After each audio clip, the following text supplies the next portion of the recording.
Madame, Monsieur, bonsoir et bienvenue à votre magazine Le Consommateur. Nous sommes en fin d'année. Nous avons choisi une belle et grande émission de synthèse. Il y a des thèmes qui vous ont particulièrement plu au cours de cette année. Nous parlons notamment de la lutte contre la vie chère. Nous parlons également du logement. Et nous parlons également du consommé local. Nous avons choisi de promener notre micro ça et là, histoire de savoir aussi le consommateur lambda a acquis certains réflexes. Alors notre premier micro-trottoir, histoire de recueillir les différents avis et les réflexes en ce qui concerne la lutte contre la vie chère. On se retrouve juste après.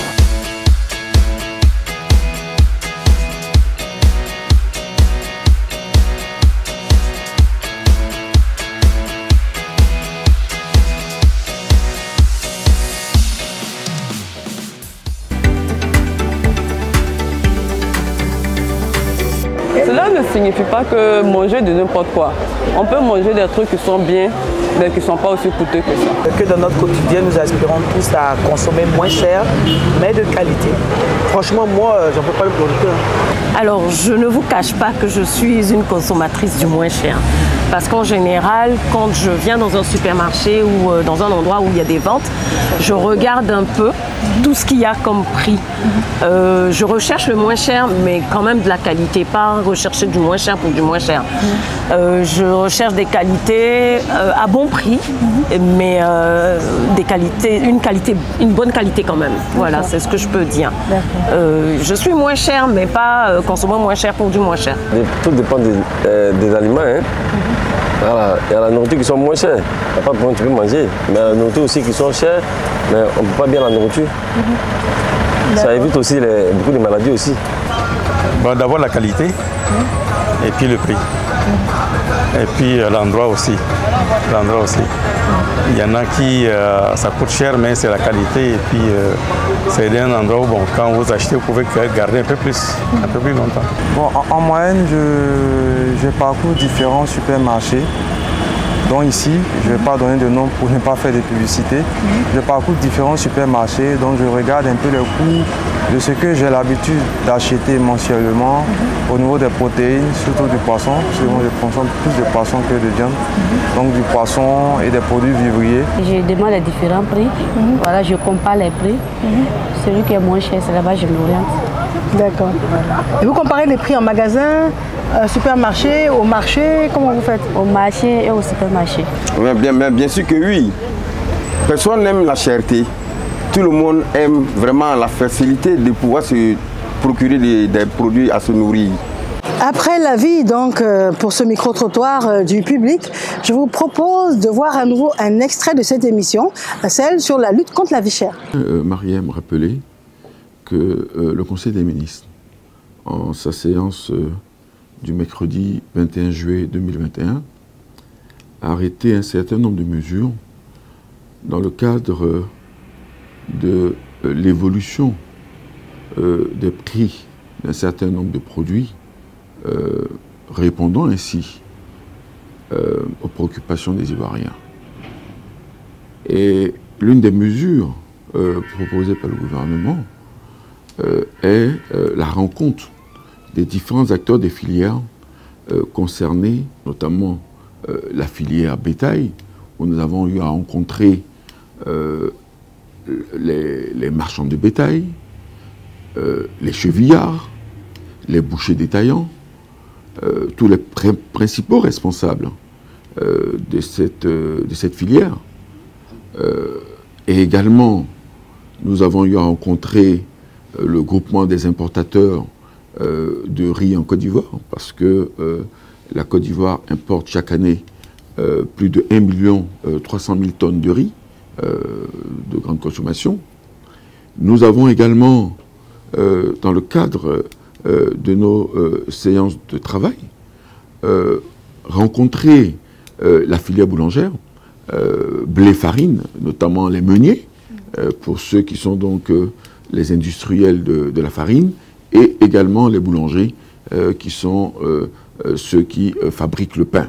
Les mesures immédiates, comme son nom l'indique, ont immédiatement commencer à être mis en œuvre. Parce que ce sont des mesures qui ont pour but de stopper la hausse des prix, notamment des prix de certains produits de grande consommation que nous avons constatés.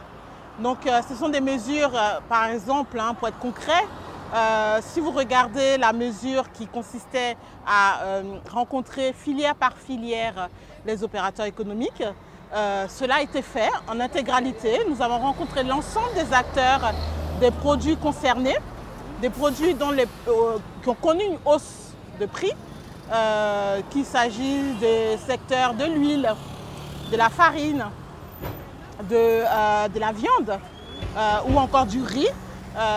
Tous ces acteurs ont été rencontrés. Donc cette mesure, elle a été entièrement mise en œuvre.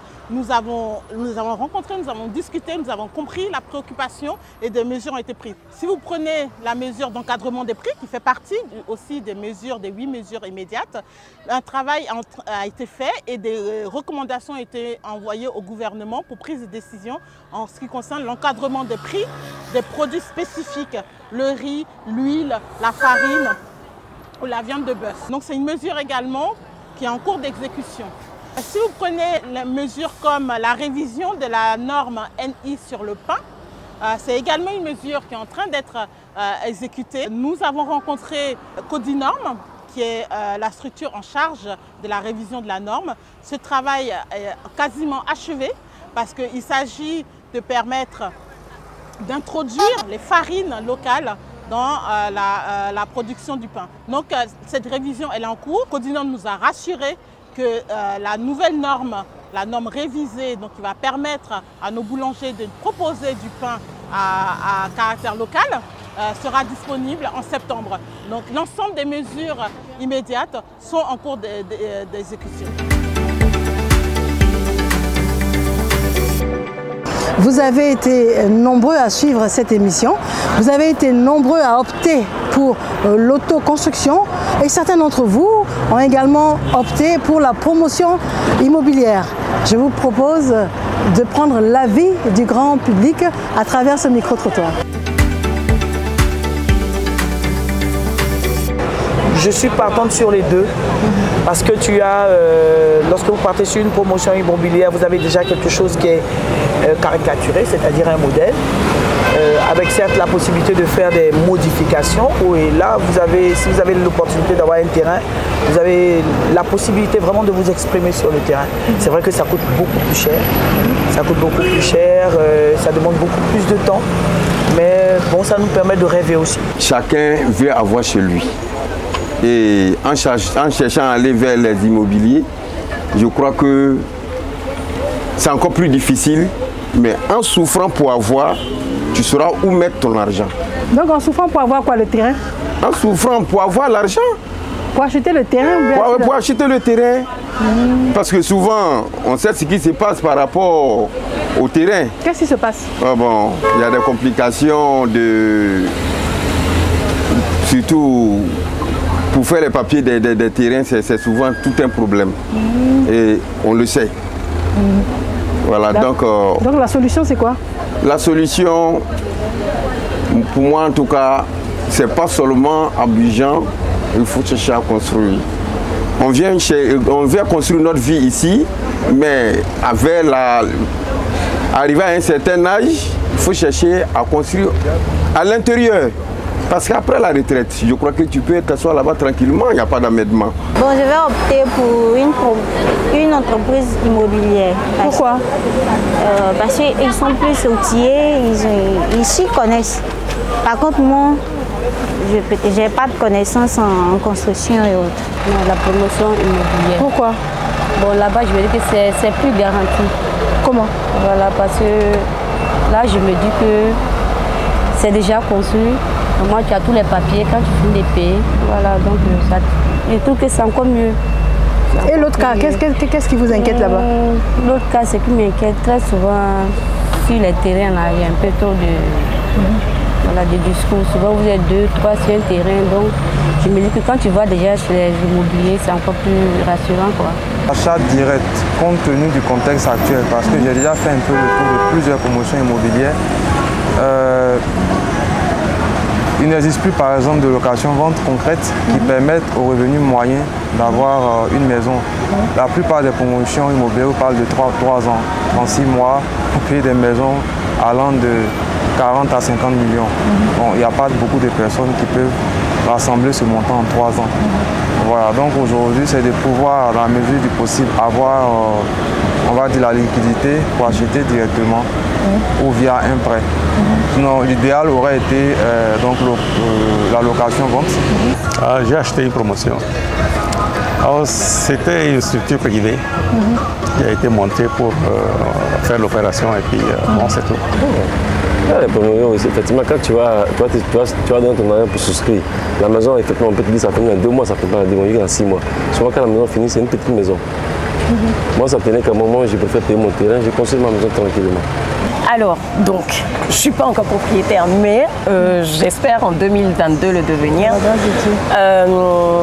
J'ai fait le salon de l'immobilier dernièrement. Très bien. Parce que justement, j'ai cet objectif d'acquérir, j'espère que ça se fera. J'ai regardé un peu pour avoir une idée de tout ce qui est achat de matériel de construction et tout. Parce que je me dis, je ne suis pas trop pour opération immobilière. Pourquoi? Parce que j'estime qu'on ne retrouve pas forcément ce qu'on veut au niveau de la taille des pièces, au niveau du matériel utilisé. J'ai des amis qui ont eu l'expérience, qui ont fait une expérience malheureuse par rapport à certaines opérations immobilières où on te promet un bien fini à tel... avec des qualités voilà, déjà définies et puis au final on se retrouve avec autre chose. Donc ça m'a un peu freiné par rapport à l'opération immobilière. Donc je me dis pourquoi pas acheter un terrain et puis soi-même essayer de voir avec un entrepreneur pour réaliser ce qu'on souhaite vraiment. Mais je ne suis pas fermée. Mais là je suis en train de chercher par exemple les logements sociaux, location-vente. Mais là je n'ai pas encore trouvé un site fiable. Location-vente? Oui. D'accord. Est-ce que vous recherchez aujourd'hui pour vous loger? Oui. D'accord. Et j'ai suivi l'émission où on en parlait en disant qu'il y a des promotions qui sont en train... En toute sincérité. Il faut suivre le consommateur. Ça c'est vrai. Bon, en ce qui concerne cela, moi je préfère construire ma propre maison parce que l'agence immobilière, en tout cas, elles font des maisons, bon, à eux-mêmes leur propre goût. Donc c'est toi qui es obligé de prendre puis peut-être modifier. Donc moi-même je préfère construire ma propre maison. Ouais. Je préfère épargner quand ça arrive, je me prends un terrain et je construis la maison à mon goût. Mais et les difficultés qui sont souvent rencontrées par rapport à l'achat du terrain, à l'entrepreneur, tout ça, vous n'êtes pas un peu inquiet? Quelles précautions vous allez prendre? Non, en toute chose, c'est la précaution. Quand tu veux un terrain ou quand tu veux avoir un truc, il y a des mesures à prendre, tu vois. Tu ne vas pas donner ton argent à un démarcheur, à quelqu'un que tu ne connais même pas, son bureau, tu n'es pas son entreprise. Il faut avoir tous ces petits points-là avant de t'engager dans quoi que ce soit. Alors, quelle que soit l'option que vous aurez choisie pour le logement, il est opportun de réécouter les professionnels du logement qui vous donnent les bonnes informations pour être sûr de la qualité et de l'authenticité de vos documents. Et je vous propose donc un extrait. La direction du domaine urbain est chargée de gérer le patrimoine foncier de l'État en zone urbaine. Il est chargé aussi d'appliquer la législation et la réglementation en matière de gestion foncière, de produire les actes qui sont liés au foncier, d'instruire les demandes d'ACD et de rédiger les baux amphithéotiques à soumettre à la signature du ministre en charge de l'urbanisme. Très bien. Alors, quelqu'un qui veut acquérir un terrain, il s'adresse à un lotisseur. Oui. Voilà, il s'adresse à un lotisseur qui va lui proposer un terrain à bâtir. Et pour se prémunir contre d'éventuelles arnaques, il peut se rapprocher de nos services du ministère de la Construction qui sont implantés partout sur le territoire national. Et s'assurer que ce terrain-là fait l'objet, est issu d'un lotissement approuvé. D'un lotissement approuvé. Voilà. Un terrain qui n'est pas issu d'un lotissement approuvé n'a pas d'existence officielle. Un lotissement approuvé, qu'est-ce que ça veut dire? Un lotissement approuvé, c'est un aménagement de l'espace qui est contrôlé et validé par les services de la construction qui dit exactement comment est-ce qu'on doit occuper cet espace-là. Là où on doit habiter, là où on doit prévoir des écoles, des espaces verts, des centres de santé et autres. Et ce travail est fait par les services de la construction. À la fin de la planification, le ministre de la Construction prend un arrêté qui officialise ce morcellement de l'espace qui a été fait. Et à partir de là, les lots qui sont créés ont une existence légale. Les rues qui sont créées aussi ont une existence légale et ces rues-là font partie du domaine public. Alors on entend très souvent parler de ACD. Qu'est-ce que ça veut dire ACD? L'ACD, c'est l'arrêté de concession définitive. C'est un acte administratif par lequel l'État transfère la propriété d'une parcelle de son patrimoine à une personne physique ou morale. Et l'État ici, c'est le ministre en charge de la construction ou son représentant qui est le préfet en région. C'est un titre de propriété définitif. Il confère des droits réels à son détenteur. Il lui permet d'ester en justice, d'hypothéquer le bien et de garantir la succession, la préservation des intérêts de ses héritiers. Alors, quand on dit directeur général du logement et du cadre de vie, alors qu'est-ce que nous devons comprendre, nous, monsieur et madame tout le monde? Alors, il y a dans nos activités deux actions majeures. La première, naturellement, porte sur la mise en œuvre de la politique nationale de l'habitat. Il faut entendre plus simplement la construction des logements. Tout ce qui est programme immobilier relève de nos compétences. La deuxième chose à travers nos activités qu'il faut retenir, c'est toute la question de la copropriété. C'est-à-dire la gestion des syndicats de copropriétaires, des syndics de copropriété, l'amélioration du cadre de vie à travers le ravalement des façades, l'entretien des espaces verts et des aires de jeu de nos enfants dans les quartiers, les questions de sécurité dans les quartiers, s'assurer généralement que les syndics de copropriété, en action avec les syndicats de copropriétaires, font suffisamment bien leur travail pour que le cadre de vie reste agréable. Voilà l'essentiel de nos activités. Mais il est bon de rappeler que ces dernières années, notre action a tourné essentiellement autour du programme pluriannuel de construction des logements sociaux, parce que nous nous sommes rendus compte très vite que même s'il y avait une offre en logement, eh bien l'offre pour les ménages pauvres, pour nos concitoyens qui ont des revenus faibles, parfois irréguliers, parfois instables, etc., ont très peu d'opportunités d'accéder au logement. C'est comme ça que le président de la République, depuis 2011, a pris la décision de réaliser, de faire construire des maisons à moindre coût, des maisons abordables pour les Ivoiriens. Mais il est bon de rappeler aussi que nous nous sommes rendus compte, nous, institutions, gouvernement, qu'il y a un certain nombre de choses et un certain nombre de réglages à refaire pour que les Ivoiriens puissent bénéficier de logements à moindre coût.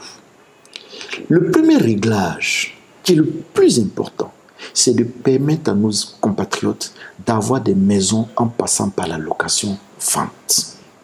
C'est vraiment le premier problème qu'il faut régler, le problème principal aujourd'hui. Et pourquoi? Parce que ceux qui ont un compte en banque, techniquement, ce qu'on appelle les Ivoiriens qui sont bancarisés, ils sont que 20%. Donc il y a 80% d'Ivoiriens qui ont des moyens, qui payent un loyer, mais qui ne peuvent pas avoir un crédit bancaire pour acheter une maison. Nous, on le dit souvent, tout le monde ne peut pas acheter une maison, mais tout le monde loue une maison. Donc, ce qu'il faut faire, c'est de faire en sorte que tous ces Ivoiriens qui sont en location deviennent propriétaires. Il ne faut pas qu'ils payent éternellement des loyers qui ne deviennent jamais propriétaires. C'est pour ça que la location-vente est fondamentale. On aura réglé un problème, celui du crédit acquéreur. Puisque dans la location-vente, vous n'avez plus besoin d'un crédit. C'est un loyer que vous payez. L'autre chose qui est extrêmement importante qu'on va faire dans la phase 2 du programme sur instruction du ministre Nabagné Bruno, c'est de se donner les moyens de faire en sorte que cette location-vente-là soit sans apport initial. C'est-à-dire que quand vous allez vous inscrire dans les programmes de la phase 2, eh bien c'est lorsqu'on vous remet votre clé que vous commencez à payer simplement. Et ça commence quand, cette phase 2? Alors la convention a été signée déjà pour lancer le programme de la phase 2. Une convention a été signée avec les enseignants du ministère de l'Éducation nationale pour environ 60 000 logements. Donc, des sites sont en cours d'identification et dans les mois qui viennent, on va lancer ce programme-là déjà avec les enseignants.